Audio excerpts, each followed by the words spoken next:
આપણે જ્યારે મહાશિવરાત્રિનું નામ સાંભળીએ ત્યારે મગજમાં શું આવે? ઉપવાસ, જાગરણ, બસ આટલું જ ને? પણ શું આ તહેવારની ખરી તાકાત આટલામાં જ સમેટાયેલી છે? ચાલો આજે આપણે આ વિષયમાં થોડું ઊંડા ઉતરીએ અને સમજીએ કે આ દિવસ ખરેખર પોતાની જાતને સુધારવાનો એક કેટલો મોટો અવસર છે. તો ચાલો આ સવાલથી જ શરૂઆત કરીએ. શું શિવરાત્રિનો મતલબ માત્ર ભૂખ્યા રહેવાનો છે? કે પછી એની પાછળ કોઈ એવો ગહન અર્થ છુપાયેલો છે જે આપણી રોજિંદી જિંદગીને બદલી શકે છે?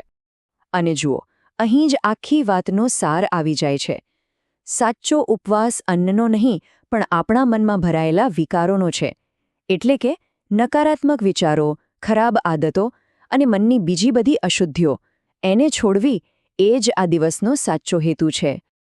તો સવાલ એ થાય કે આ માનસિક શુદ્ધિ કરવી કઈ રીતે?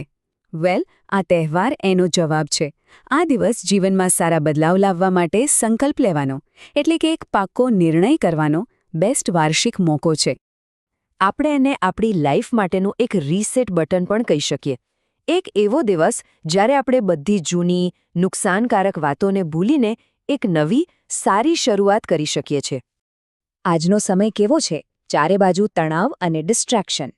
આવા સમયે એક પ્રોપર પ્લાન હોય તો બહુ મદદ મળે. તો ચલો આજે આપણે એવા 5 પવિત્ર સંકલ્પો વિશે વાત કરીએ જે જીવનને એક નવી અને સાચી દિશા આપી શકે છે. તો તૈયાર છો? આ રહ્યા એ 5 સંકલ્પો.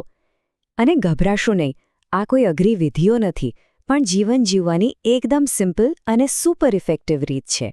પહેલો સંકલ્પ છે ગુસ્સા પર કાબૂ મેળવવાનો. ક્રોધ, આવેશ, આ એવી વસ્તુ છે જેનો સામનો આપણે બધા ક્યારેક ને ક્યારેક કરીએ જ છીએ. અને પ્રોબ્લેમ એ છે કે આપણી નિર્ણય લેવાની શક્તિને એકદમ નબળી પાડી દે છે. આ સંકલ્પ એક બહુ જ પાવરફુલ પ્રતિજ્ઞા છે. આને અપનાવવાનો મતલબ એ છે કે આપણે કોઈ પણ પરિસ્થિતિમાં તરત જ રિએક્ટ નહીં કરીએ, પણ વિચારીને જવાબ આપીશું. અને આ કરવું જરાય અઘરું નથી. જ્યારે પણ ગુસ્સો આવે ને, બસ આટલું કરો. 1, 2, 3, 10 સુધી ગણો. 3 ઊંડા શ્વાસ લો. થોડીવાર ચૂપ રહો. યાદ રાખો, શાંત મન જ હંમેશા સાચો નિર્ણય લઈ શકે છે. આ એક આદત જીવનના દરેક તબક્કે કામ લાગશે. ક્રોધની જેમ જ આપણા મનમાં બીજું પણ એક ઝેર છે જેને દૂર કરવું ખૂબ જ જરૂરી છે. આ બંને પર જીત મેળવવી એ જ સાચી આંતરિક શુદ્ધિ છે. ક્રોધ અને વ્યસન પર વિજય. બીજો સંકલ્પ છે વ્યસનથી મુક્તિ. અને હા, અહીં વ્યસનનું મતલબ ખાલી તમાકુ કે દારૂ નથી. જંક ફૂડ, કલાકો સુધી સોશિયલ મીડિયા સ્ક્રોલ કરવો કે પછી એવી કોઈ પણ આદત જે આપણા શરીર અને મન બંનેને નુકસાન પહોંચાડે છે, એ બધું જ વ્યસન છે. આ વિચાર કેટલો સુંદર છે ને? જ્યારે આપણે આપણા શરીરને એક મંદિર તરીકે જોવા લાગીએ ત્યારે એને ગંદુ કરવાનું જ મન ન થાય.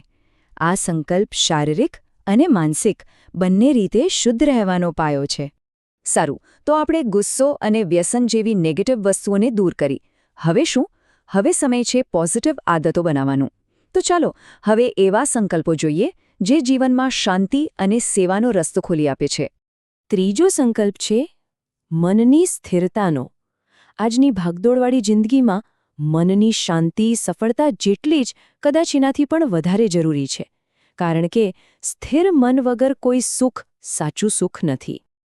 આ એકદમ સરળ પણ જબરદસ્ત અસરકારક પ્રેક્ટિસ છે. રોજ ખાલી થોડો સમય શાંત રહેવાથી અને ઓમના ઉચ્ચારણ પર ધ્યાન લગાવવાથી કોન્સન્ટ્રેશનમાં જાદુઈ સુધારો થઈ શકે છે. ચોથો સંકલ્પ છે નિઃસ્વાર્થ સેવાનો. સાચી ભક્તિ ફક્ત મંદિરમાં નથી થતી. કોઈની મદદ કરવી, અને એ પણ કોઈ અપેક્ષા વગર, એ પણ ભક્તિ જ છે. અને સેવા એટલે કંઈ બહુ મોટું કામ કરવું જરૂરી નથી. કોઈ દોસ્તને ભણવામાં મદદ કરવી, કોઈ ભૂખ્યાને જમાડવું, આ બધું જ તો સેવા છે. જ્યારે આપણે કોઈ બદલાની ભાવના વગર કામ કરીએ છીએ, એ જ સાચી પૂજા છે. અને હવે 5મો અને છેલ્લો સંકલ્પ નકારાત્મકતાનો ત્યાગ. આપણા મનમાં જે ઈર્ષ્યા, દ્વેષ અને સેલ્ફ ડાઉટ જેવા વિચારો ચાલે છે ને, એ જ અસલી કચરો છે. એને સાફ કરવો બહુ જ જરૂરી છે. આ નેગેટિવ પેટર્નને તોડવા માટે એક સરળ ઉપાય છે. દરરોજ રાત્રે સૂતા પહેલાં દિવસમાં જે પણ સારું થયું હોય એને યાદ કરો. અને કોઈના માટે મનમાં ગાંઠ બાંધી રાખવાને બદલે માફ કરતા શીખો. એનાથી મન પોઝિટિવિટીથી ભરાઈ જશે. હવે આપણે ખાસ કરીને વિદ્યાર્થીઓ માટે વાત કરીએ. આ સંકલ્પો એમના માટે કેવી રીતે ઉપયોગી થઈ શકે? ખાસ કરીને જ્યારે પરીક્ષાઓ માથે હોય અને એકાગ્રતાની સૌથી વધુ જરૂર હોય. તો એકાગ્રતા વધારવા માટે આ રહ્યો એક સિમ્પલ પ્લાન. પહેલું, ભણતી વખતે ફોન દૂર રાખો, જેને આપણે ડિજિટલ ઉપવાસ કહી શકીએ.